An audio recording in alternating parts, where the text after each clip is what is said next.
Rukaiya Joshi, professor at Jain Institute of Management and Research. I am also head this Abhyudaya project, a very unique pedagogic innovation at Jain Institute of Management and Research as a part of Bharati Vidya Bhavan. Good to have you here, ma'am. Can you, since we know that you have been nominated for Abhyudaya initiative, so can you tell us more about this initiative and what exactly it's helpful for the education sector? Today, the management education is undergoing a lot of challenges, where worldwide people want to believe how to have socially sensitive business leaders for tomorrow. Also that there's particular need for people to learn mentoring as a skill for becoming senior managers. So this is a very unique pedagogy that we have innovated, where we said that the students will learn through experience.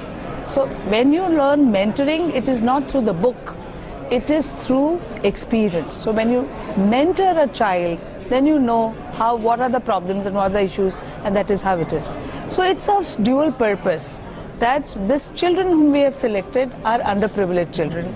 They get direction to life. We support them financially and many other ways. And also the students mentor them. It's a very, very structured program. And our management students go to their bastis and they learn, they teach them. And that is how this whole program goes. When was this program started? This program started 5 years ago.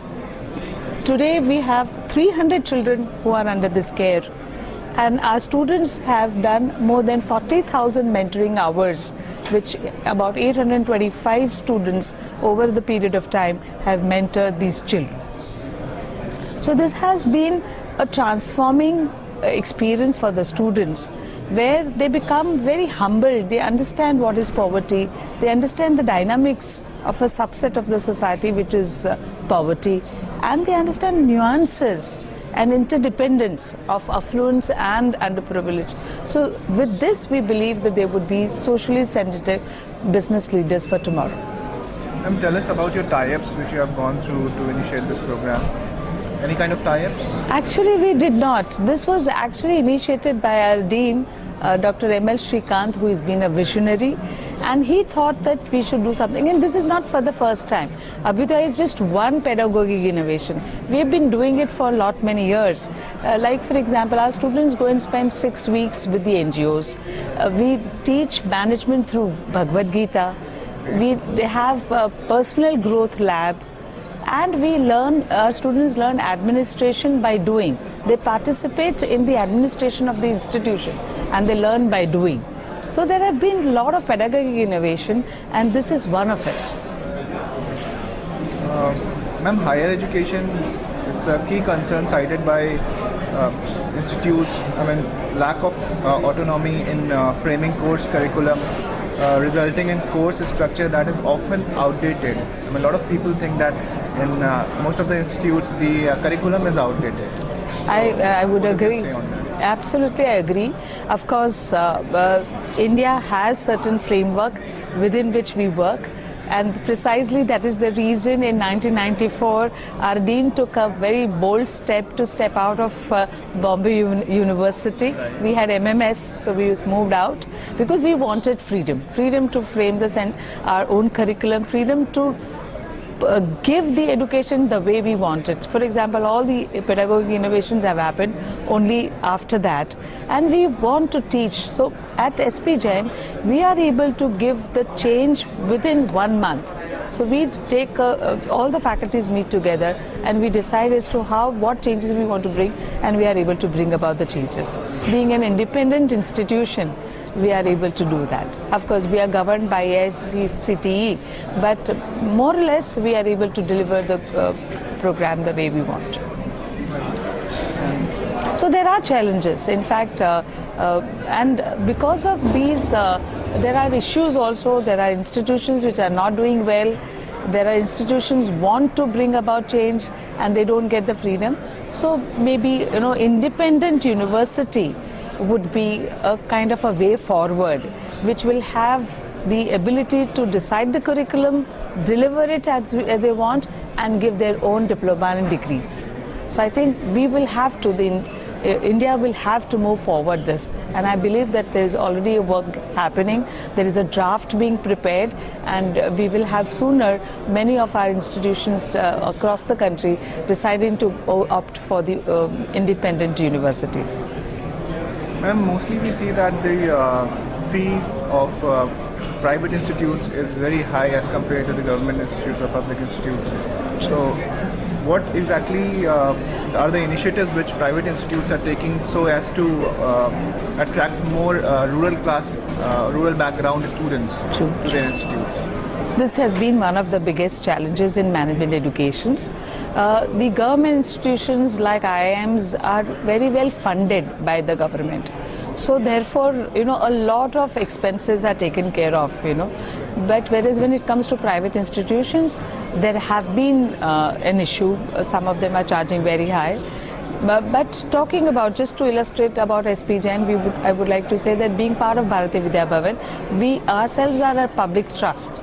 So if you just see the track record of our fees, they would be far lower than maybe what IIMs would charge. But at the same time, we are one of the top 5-10 amongst the country. Having said that, what we want to say is that the institutions have to take care of people who cannot afford.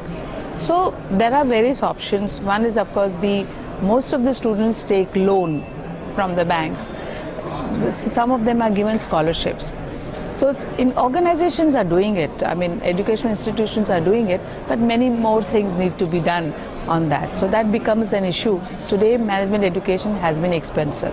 But when you compare with America, you would find that, India is not as expensive as America, where you can get a good quality education, not at a higher rate as American does. But of course, this is an issue. But I don't know whether there is anything like government giving some grants on this. I don't know how would it be, but this is something which today the students are attending to that problem by taking loan from banks. So that is how it is. Thank you so much, ma'am, for your time. It's a pleasure having you here with us. Actually, there is no solution if it is not off camera. There is no solution about this. Privatization has made it so difficult. Everybody wants to make money. Actually. And they have set up 5-star kind of colleges. And they want to just make money.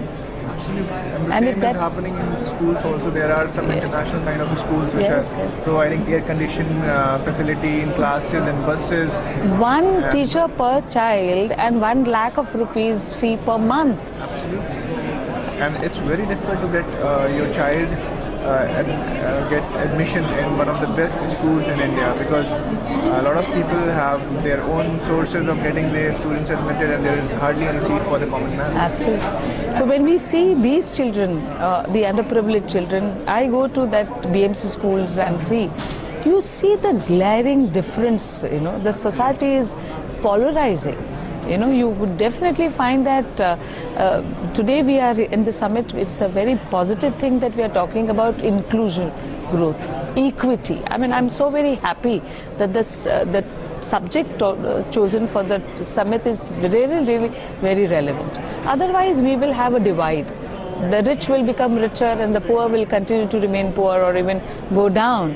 And this is not a good thing for a society. Definitely not. I think the gap between the haves and the have-not has been bridging, but not up to the extent. Yes, but in fact, I would want to say my observation when I look at the statistics. I also work with a lot of NGOs and other things, and I find that the gap is not being bridged as such. What has happened that there is a good middle class coming up in size, but if you look at the large number of have-nots, the number is increasing and they are going from bad to worse. So what we see and feel happy about is the emergence of the middle class. But when we see the large section of the society which is underprivileged, I think there is something great requires to be done. Whether the money transfer is going to help or not, I really don't know, but it's going to be difficult.